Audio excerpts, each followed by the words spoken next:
Karibuni tena katika familia yetu ya Maarifa ya Neno, na leo tunaenda kutoa hongera nyingi kwa akina mama kwa siku yao. Basi na kila mara tunakuja na ujumbe, na mwaka huu ujumbe wetu unasema hongereni sana akina mama kwa kuwa wachungaji wema. Hongereni sana kwa akina mama kwa kuwa wachungaji wema. Kama tulivyosema, basi ni kwamba leo ni sikukuu yenu akina mama wote, na ni wakina mama wote dunia nzima. Sasa katika kumtafakari mama, leo tumeonelea tumtazame mama kama mchungaji mwema. Tunajua wazi kwamba Yesu ndiye mchungaji wetu mwema, lakini Yesu anatutaka pia sisi tuige mfano wake wa kuwa wachungaji wema. Yesu kama mfano bora wa mchungaji mwema anatutaka sisi tumwige kuwa wachungaji wema. Hakika kila mmoja wetu anapaswa kuwa mchungaji mwema, na anapaswa kuwa mchungaji mwema katika nafasi yake na kwa kutumia vipawa alivyopewa na Roho Mtakatifu.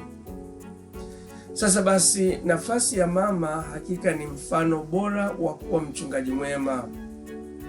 Ndio maana leo tunawapa heshima kina mama wote kwa nguvu yao ya kimya, ujasiri wao wa upendo na kujitolea kwao kusikokuwa na mipaka.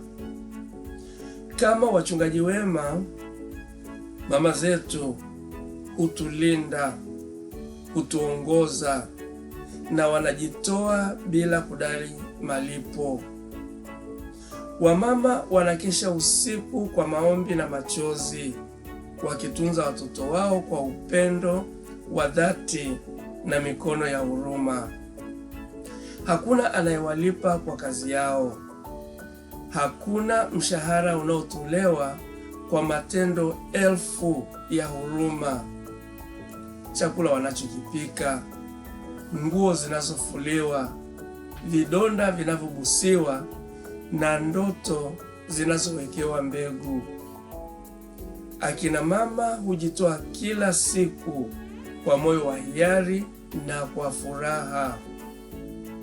Zawadi yao ni kuona watoto wao wakikua, vicheko vikitanda majumbani mwao, amani na upendo wa kweli ukitamalaki.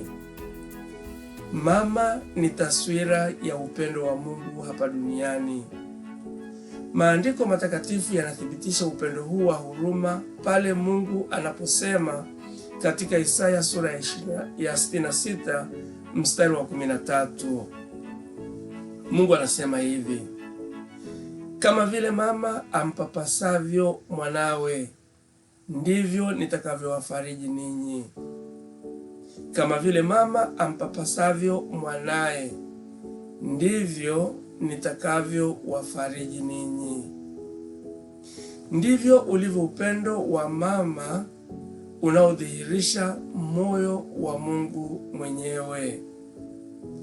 Kwa kina mama wote, mnapaswa kujua kwamba ninyi ni nguzo zetu, ninyi ni faraja zetu na mahali petu salama.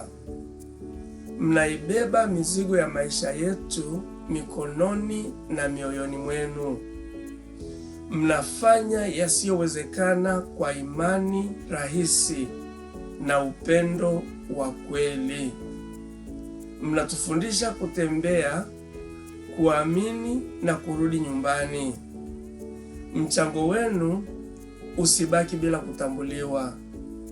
Nguvu zenu na zifanywe upya kila siku, na mjue daima kwamba ninyi mnapendwa, tena mnapendwa kwa dhati. Mnaheshimiwa mno na Mungu mwenyewe anawathamini. Heri ya siku yenu. Asanteni.